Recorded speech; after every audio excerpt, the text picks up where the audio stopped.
Well, Walter, I guess Taroona have got a bit of soul searching to do. They need to get off the bottom of the ladder with the teams being relegated this year. Yes, it's pretty tight at the bottom, Jeremy. There are 4 sides separated by just 4 points, and the promotion-relegation battle is really on now. Well, the next game we're going to take a look at is Hobart Olympic at Clare Street up against Newtown Eagles, and the Blues went away and they got the victory, 3-0 winners at the end of the day. They did, Jeremy, and it was the curse of the X in this case, because Robert Lebski, who used to be a stalwart at White Eagles, he plays for Olympic now. He's been struggling to get into the senior side, but he was in this game and he scored twice against his former club. It seemed to be a little bit scrappy in the opening sort of minutes there. Well, yeah, the pitch is a bit difficult to play because you've got the hard cricket pitch area in the middle and it was a little soft in other areas. But Olympic certainly deserved their win.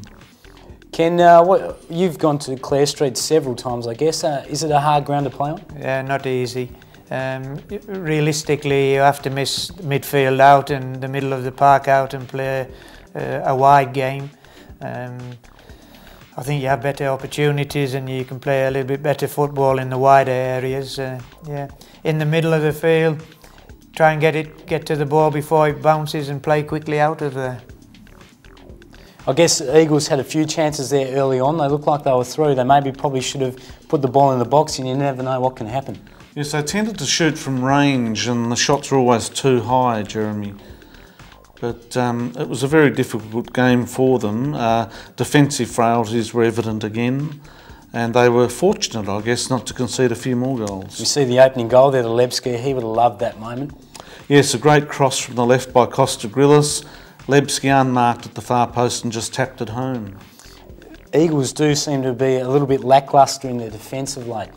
Yeah, young Nathan Pitchford, he's an excellent goalkeeper, but he gets the jitters at times, and that sort of tends to transmit through to the other defenders, and they're a little bit hesitant and they do make errors. I think also, Walter, as well, Eagles are playing a revolutionary 2-6-2 type of system, which in my mind leaves them very thin at the back, and I think that's fairly evident with the goals they're conceding.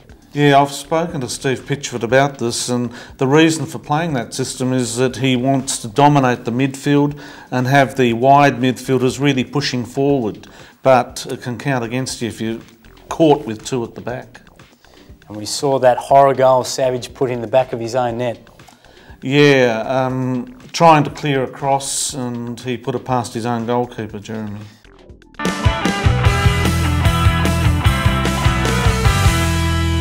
The Southern Premier League results this week were Glenorchy Knights 1, Clarence United 2, South Hobart 4, Taroona 0, Newtown Eagles 0, Hobart Olympic 3, Kingborough Lions United 2, University 2, and Metro 1, Tilford Zebras 5.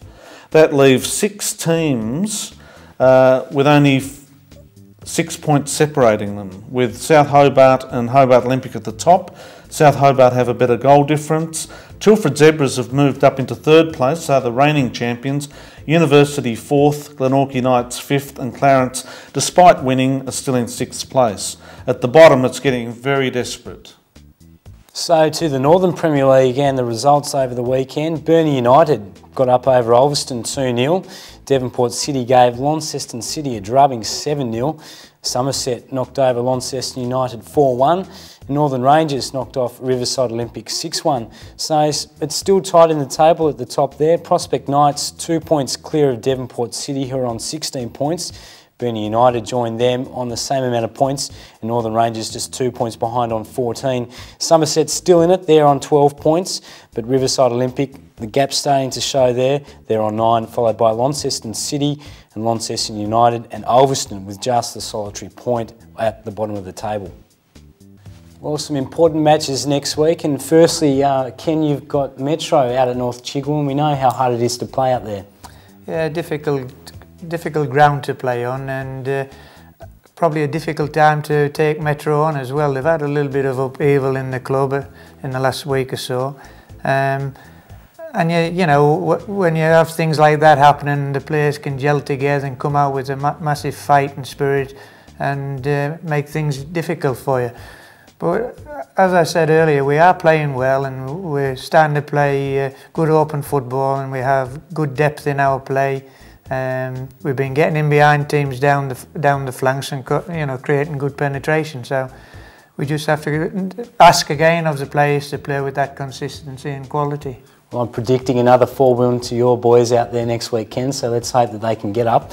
Walter, the other big match is Saturday night between Hobart Olympic and Glenorchy Knights. Yes, a very important game for both sides. Neither can afford to lose.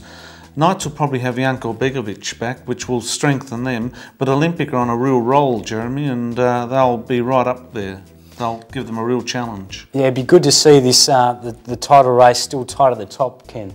Yeah, I mean, Olympic play with a good spirit, don't they? The football's open. People like Grillis and Bullis will shoot and score from anywhere and everywhere, and they've done it often. So they will play with a good spirit. But again, Glenorchy Knights have a lot of experience, and those experience, especially if Janko plays, if they can get together and group together and get a bit of service into Igor, they can, make a surprise result.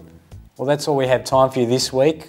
Thanks for coming along, Ken. Thank you, Jeremy. We always enjoy your presence on the show. And Walter, I'll see you again next week. But tonight we're going to leave you with some images of the reserves match between Hobart Olympic and Newtown Eagles.